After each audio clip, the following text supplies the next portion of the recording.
Rihanna uzwi ku izina rya Rihanna Fenty yavutse mu mwaka w'1988 tariki ya 20 Gashyantare. Avukira kuri paruwasi ya Mutagatifu Michael Barbados, umuhanzi wa hip hop na R&B wabaye umusitari ku isi mu ntangiriro z'ikinyejana cya 21. Azwiho umwihariko ku ijwi ritandukanye hamwe n'imiterere n'imyambarire. Azwiho kandi uburanga no gukora ibijyanye na fashion line cyangwa se ibijyanye n'imyambarire. Fenty yakuriye muri Barbados, arerwa na se w'umunyabarbadian na nyina w'umunyaguyanaise.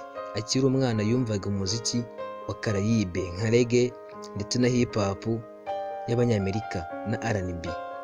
By'umwihariko yakundaga kuririmba kandi yanatsindiye igihembo aho yigaga mu mashuri yisumbuye ubwo yasubiragamo indirimbo ya Mariah Carey. Kuri icyo gihe kimwe yatangije itsinda ry'abakobwa ubwo niwe hamwe n'inshuti ze ebyiri. Mu mwaka w'2004 kubera ijwi rye yakuruye Ivan Rogers, umuproducer w'umunyamerika. Uyu muproducer niwe wafashije Fenty kurikodinga sample y'indirimbo yajyanywe muri audition y'umuraperi Igice. Icyo gihe uwo muraperi yayoboraga label yitwa Def Jam Record, maze bidatinze asinyisha umuhanzi ukiri muto cyane.